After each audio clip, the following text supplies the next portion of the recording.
What if the people you love only stand by you because of what you give them? What if one day you lost everything? Not your money, but your identity, just to see who would still love you when you have nothing. This is the heartbreaking story of a man who gave his all to his family until he decided to disappear, pretending to be poor and dead just to uncover the painful truth. What he discovered will leave you speechless. In the city of Enugu, Nigeria, the rain fell heavily that evening. It beat down like angry tears from the sky, as if nature itself was weeping for the man standing under it. Chief Emeka Madu, once the richest man in the southeast, stood outside the gates of his own mansion, barefoot, soaked, and unrecognizable. Not long ago, the mere mention of his name made politicians tremble, pastors bow, and businessmen beg. But now, with a torn shirt, dusty trousers, and the smell of wet clay clinging to his skin, he looked like a madman lost in the city he once owned. And that was exactly what he wanted. 3 weeks ago, Chief Emeka made a decision that would change everything. He wanted to know the truth not about his business or his money, but about his family. Was it love they gave him, or loyalty to the billions he carried? His daughter, Vicky, his only child, had just returned from the UK. At 24, beautiful and sharp-tongued, she now wore pride like perfume. His wife, Stella, once a woman full of laughter and joy, now walked around with entitlement thick in her voice and bitterness in her eyes. Their once loving home had turned into a cold palace. The last straw came the night of Vicky's birthday. Chief Emeka had bought her a brand new Range Rover, customized, wrapped in gold. When he handed her the keys with a wide smile, she didn't even say thank you. Instead, she frowned. "Daddy, is this the best you could do? Do you know what Tayo's dad bought her? A house in Lagos and a trip to Paris." That night, Chief Emeka sat alone in his study and cried, not because of the ungratefulness, but because he realized he had failed not as a businessman, but as a father and husband. He had given them everything, except the chance to understand life without money. So, he vanished. No announcement, no goodbye. He shut down his phones, changed his appearance slightly, shaved off his clean beard, dyed his hair gray, and replaced his designer clothes with faded native wear. Then he took a small apartment in a local town in Enugu, a struggling neighborhood where water came once a week and generator noise was a lullaby. He told his manager to leak false news. Chief Emeka Madu is broke. The Economic and Financial Crimes Commission is after him. His companies have been seized, assets frozen, he has disappeared. The next day, social media exploded. Another big man has fallen. Enemies have caught up with him. He deserves it. All of them are thieves. But Chief Emeka wasn't paying attention to all the YouTube videos about him, stories on X and Facebook posts. He was watching his own home, from a distance, waiting, hoping, praying that his daughter or wife would search for him, worry about him, ask questions, for love's sake, not for money. 3 days passed, then 7, then 10. Nobody called. Nobody cried.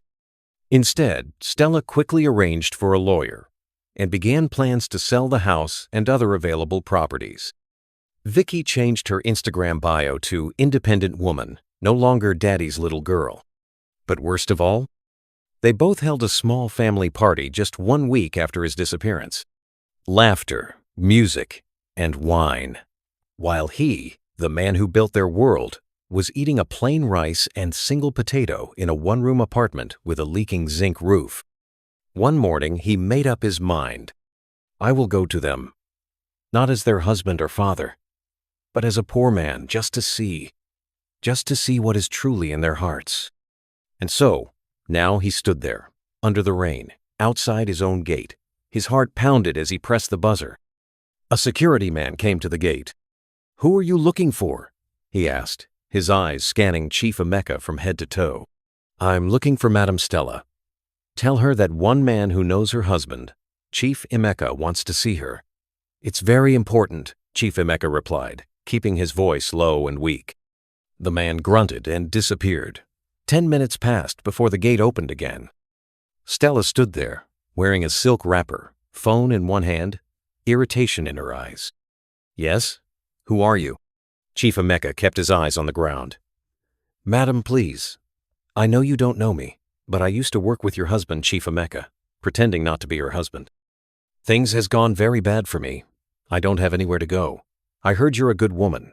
I'm begging you, ma'am, even if it's to help clean the compound." Before he could finish, she hissed. "Look at you, dirty, smelling. So because I have a big house, you now think I run a charity? Please get out." "Madam, please help me. I'm not lying. I just need small help." Before he could take another step, her slap landed on his face. Sharp, loud, painful. "Get out from here before I call the security."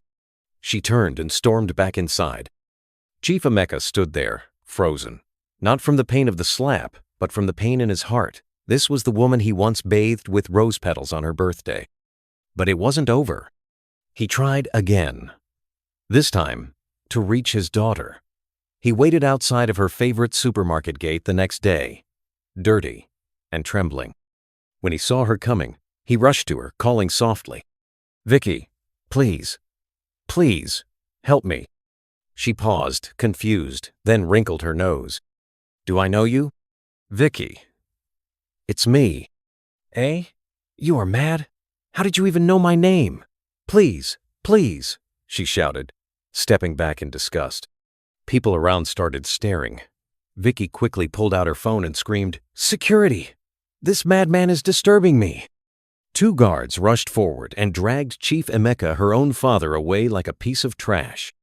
As they threw him out of the compound, one of them whispered, "Sir, go and find your class.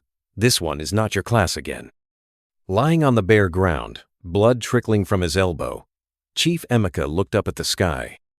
The clouds were gone. The rain had stopped. But the storm inside his heart had just begun. This was not just rejection. This was revelation. They never loved him. They only loved his money. And now that he had become nothing, he was nothing to them. But what they didn't know was that he was still watching, still planning. And very soon, they would cry. It had been 3 weeks since Chief Emeka stood outside his own gate and was thrown out like a beggar. 3 weeks of silence. 3 weeks of pretending not to exist. He watched from a distance as the 2 women who once called him husband and father lived as though he were already dead. Each night, he sat by the window of his small apartment in the neighborhood, staring into the dark, thinking, what went wrong? How did they become like this? Stella had once been the woman who stood beside him when he had nothing but a dream. He remembered their small 1-bedroom flat in a house where they used to share one mattress and laugh about how they would one day own a mansion. She used to cook with joy in her heart and serve his food with both hands. She prayed for him, supported his ideas, and cheered him on when his first business failed. And Vicky, oh Vicky. He had cried when she was born. She was his miracle baby, the child they waited 7 years to have. He remembered the way her tiny hand gripped his finger in the hospital and how he had whispered, "You'll always have everything you need, my child." Maybe that was the problem. Maybe he gave too much. Chief Emeka stared at the ceiling that night, then made a decision. They deserve to know what it means to truly lose something. Maybe then they will understand what they had. The next morning, Chief Emeka walked into a cyber cafe and composed an email using a new identity. He addressed it to his lawyer, Mr. Dominic, and copied a few key people in his estate management team. Subject: Notice of Will Execution Chief, Emeka Madu. The body of the email read, as instructed, Chief Emeka Madu's assets are to be placed under a holding trust. Public news of his passing will be released by Monday. His wife and daughter will be notified that all assets have been donated to charity due to personal decisions made before his disappearance. Please ensure all legal documents are prepared. The press release should mention a short illness and private burial. Do not mention the location of the body or any family involvement. The test has begun. Within hours, news spread like wildfire. Chief Emeka Madu is dead. YouTube, Twitter, Instagram, TV stations. Photos of him in his prime filled the internet. Journalists remembered his donations, his mansions, his cars. Celebrities posted tribute messages. Pastors quoted Bible verses. Businessmen gave speeches about his legacy, but not one of them knew he was alive, sitting in a small apartment, watching everything unfold on a cracked television screen. And then the call came. Stella. She hadn't called in weeks, but now her voice was broken and confused. "What do you mean? He's dead? Who saw the body? Where is it?" Mr. Dominic, the lawyer, calmly explained the legal instructions left behind. "I'm sorry, madam. Chief made certain decisions before his passing. He donated his entire fortune to charity. According to his wishes, none of the properties or businesses will be transferred to the family." Stella screamed, "No. Oh no. That's not possible. I am his wife. I am legally entitled to his wealth." "I understand, madam, but your husband wrote everything himself. His signature is there. His voice recording is attached to the will. He said he had his reasons." The line went silent. And then, a single sound. She began to cry. For the first time in years, Chief Emeka heard his wife's real tears. Not the kind she used to shed when she wanted a new car or when she fought with the housekeeper. These were tears of loss, tears of regret. He received the next update through one of his men. Stella didn't leave her room for 2 days. Vicky, on the other hand, didn't cry immediately. She called her friends. She tried to contact the lawyer directly, but no one gave her more details than what was officially released. By day 3, something changed. Vicky posted a message on Instagram.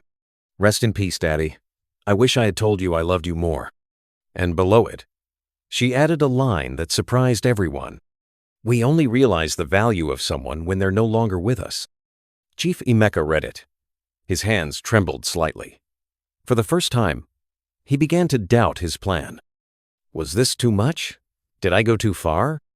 But then, just an hour later, someone from the house sent him a private video clip. Stella and Vicky were in the living room. But not to mourn. They were arguing. "If you hadn't disrespected him, maybe he wouldn't have cut us off," Stella shouted. "Oh, please, Mommy. You never cared about him either. You only wanted the money. Don't act like you were innocent. I am his wife, and I am his daughter, but he left us with nothing." Chief Emeka watched in silence. Pain swirled in his chest. They were not crying because they missed me. They were crying because of what they lost. Still, a part of him hoped something had changed. He wanted to believe that maybe, just maybe, his absence had planted a seed of remorse. And then came a message that would shake everything. Mr. Dominic, the lawyer, called. "Sir, we have a situation. One of your business partners, Mr. Kelvin, found out you're alive. I don't know how he discovered it. He's threatening to expose the truth unless he's included in the new deal you're working on for the hospital donations." Chief Emeka closed his eyes and sighed. So even loyalty in business is for sale. But the real storm hadn't started yet. Later that evening, he received an unexpected visitor at the apartment in his current local neighborhood. It was his former driver, Uche. The moment Uche saw Chief Emeka, his eyes widened, but he didn't scream or run. He went down on both knees. "Sir, I knew you weren't dead. Something told me you were still alive." Chief Emeka stared at him, stunned. Uche continued, "Sir, please, forgive me. I never said it when I worked for you, but I always respected you. When I saw what Madam and Vicky did after you disappeared, it broke my heart."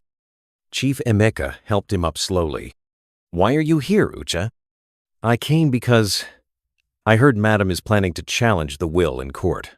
She's gathering lawyers, and she wants to sell your company's trade secrets to a foreign competitor. She thinks since you're dead, she can cash out one last time." Chief Emeka's heart grew cold. "She's going to betray everything I built?" Uche nodded. "I thought you should know, sir. I'll stand by you. I don't want anything. I just want to help." That night, Chief Emeka stood in the darkness, thinking. He had seen enough. He had tested them, and they failed. But he would not let the story end this way. Not with betrayal. Not with silence. It was time for the next chapter, a final lesson they would never forget. A lesson written not in words, but in tears. The morning was unusually bright in Enugu, as though the sun was trying to hide the secrets the clouds once carried. But nothing could hide what was coming. Inside the chief's mansion, Vicky paced the living room, her eyes red and swollen from another sleepless night. The calls from friends had stopped.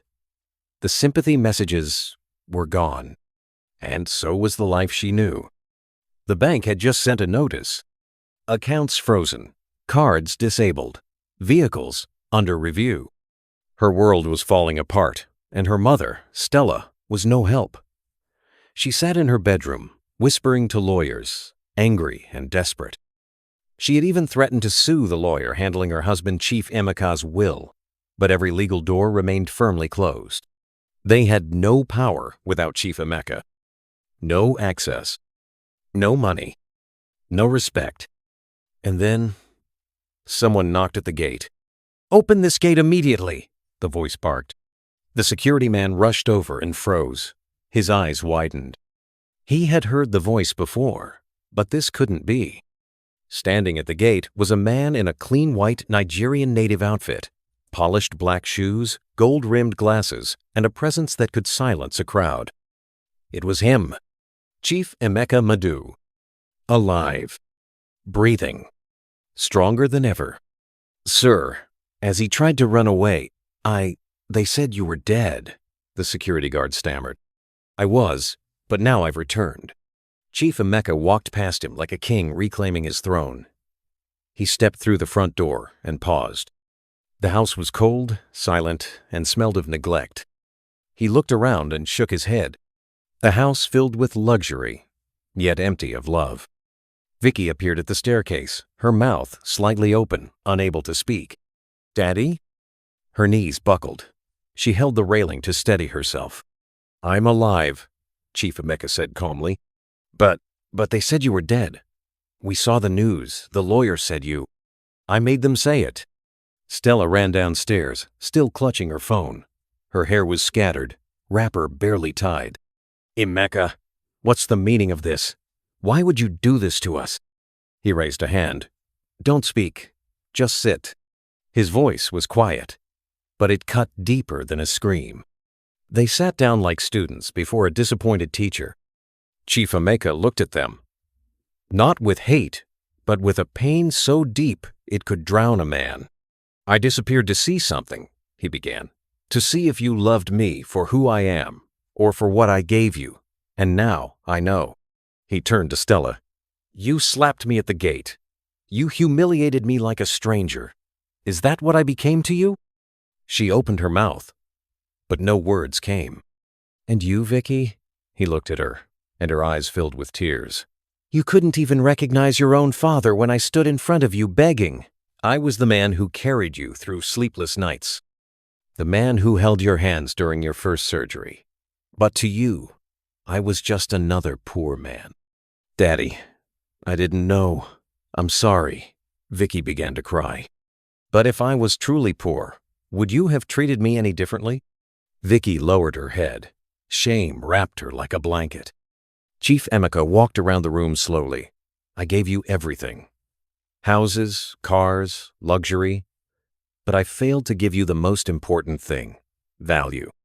You thought money defined me, but now I see you never understood who I truly was." There was a long silence.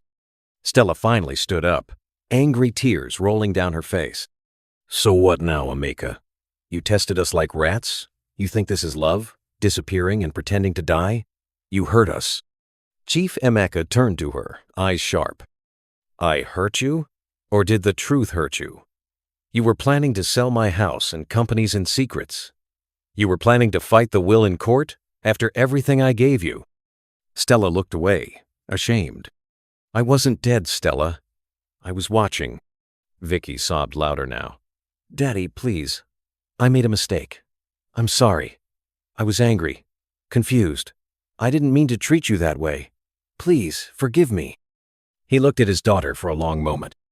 Then his voice softened. "I loved you with everything I had. Even now, despite all this, I still love you." He turned and picked up a file from his briefcase. "But love without discipline is destruction. That's why things must change. He handed Vicky a sealed brown envelope. She opened it with shaking hands. It was a new document, a scholarship letter, and a contract. "Daddy, what is this?" she whispered. "You're going back to school," Emeka said. "Not in London, not in America. Right here in Nigeria. You'll finish your degree and then work at the lowest level of my company. You will learn life from the ground up. No shortcuts, no special treatment." Vicky's lips quivered. "Yes, Daddy, I will. Thank you." He nodded once. Then he turned to Stella. "I built this empire with you, but somewhere along the line we stopped being partners and became strangers. I will not punish you for the past. You'll be given a small house and a monthly allowance. But you will no longer control any part of my estate." Stella's mouth dropped open. "You can't do this." "I already have," he said, calm but final. Tears of rage filled her eyes. "So you just came back to disgrace me?" "No, I came back to set things right." He picked up his briefcase and walked toward the door. "You had the chance to love me when I had nothing. But now I will rebuild my life with people who see my soul, not my wallet." Just before he stepped out, Vicky ran to him and hugged him from behind, crying, "Daddy, thank you for not giving up on me." He didn't say a word. He simply held her hand for a moment and walked away. Outside the gate, Uche, his loyal former driver, was waiting beside a clean black Prado. Chief Emeka entered the car, silent. "Where to, sir?" Uche asked. Chief Emeka looked ahead. "Home," he said. Not the other mansion, not the estates, but the new land he had bought quietly in the local neighborhood, where he planned to build an orphanage, a skill center, and a small hospital for the poor. He smiled softly. They took his love for granted, but he would give it again, not to those who used him, but to those who needed him. 6 months later, at his mansion in Enugu, there was silent. No more luxury cars pulling in and out. No more housekeepers running up and down. No more laughter, no parties, no shine. The once proud house now looked like a museum of broken dreams. Inside, Stella sat by the large living room window, staring out at nothing. Her silk gowns were gone. Her wig sat loosely on her head. The woman who once spoke like a queen now had little to say. She had moved into a modest 3-bedroom bungalow, provided by her husband, but her pride refused to let her accept that life had changed. Some days she blamed her husband, Chief Emeka. Other days she blamed herself. But most days, she sat in silence, wondering when everything began to fall apart. Across town, in a dusty school hall at the University of Nigeria, Nsukka campus, Vicky sat at the back of a lecture room. No driver, no bodyguards, no branded handbags or designer shoes. She had become invisible, and in that invisibility, she had found herself. Every morning, she cleaned her own room, joined queues at the hostel tap for water, and ate food cooked by other students. Nobody cared that she was Chief Emeka's daughter. And for once, she didn't mind. She had just one friend now, Amaka, a humble, intelligent girl from a poor background who treated Vicky like an equal, not like royalty. Together, they studied late into the night and sometimes shared plates of beans and Gary when money was tight. But Vicky never complained. She finally understood something her father once tried to teach her when she was 10. The most valuable things in life cannot be bought. They must be earned. Far away in the hills of the local neighborhood, something beautiful was rising. On a quiet stretch of land surrounded by tall palm trees and singing birds stood 3 new buildings: a hospital, a school, and a small training center. The walls were painted cream and sky blue, the roofs clean red, and the compound swept every morning by locals who volunteered their time. This was Chief Emeka's new empire, not built on business deals or bank alerts, but on love and impact. He named it the Grace Foundation because he believed that it was grace, not power, that had brought him back from the edge. Inside the main office, Chief Emeka sat behind a simple desk. No gold trimmings, no imported furniture, no air conditioning. Just a man and his mission. Every day, he listened to the stories of single mothers, struggling students, and sick children. He provided free healthcare, school uniforms, and job training programs. People no longer bowed to him because of his money, they shook his hands because of his kindness. That morning, as he helped a young boy with polio get fitted for new crutches, a familiar voice called from behind. "Daddy? Daddy?" He turned around. Vicky stood at the doorway. She wore a simple green dress and flat slippers. Her hair was packed in a neat bun, her face clean without makeup, and her eyes, once full of entitlement, now sparkled with humility. He stood up slowly. "Vicky, I finished my exams today," she said, trying to keep her voice steady. He smiled. She walked closer. "Daddy, I want to thank you for breaking me, for letting me fall, because I found myself in the pain." Tears gathered in her eyes. "I didn't understand before. I thought life was about showing off, about who had more. But now, I know what really matters." Chief Emeka's voice cracked. "What matters, my daughter? People, purpose, the way we treat those who have nothing to offer us in return." She fell to her knees before him. "I'm sorry, for everything." He pulled her up and wrapped his arms around her. "I forgive you, and I'm proud of the woman you're becoming." She clung to him, and for the first time in years, father and daughter cried in each other's arms, not from pain, but from healing. Later that evening, they sat outside under a mango tree as the sun set behind the hills. Vicky asked, "Do you ever think you'll move back to the mansion?" Chief Emeka shook his head. "That house was full of gold, but empty of peace. Here, even with nothing, I sleep like a king." She smiled. "Do you think Mum regrets it all?" Chief Emeka looked away. "I think deep down she does, but regret only becomes useful when it changes us." A car pulled into the compound just then. They both looked up. It was Stella. She stepped out, dressed modestly in a blue gown. Her face looked tired, her hands shaky. I came to see you," she said quietly, looking at her husband. Vicky stood up. "I'll give you both some space." Stella walked toward her husband, heart pounding.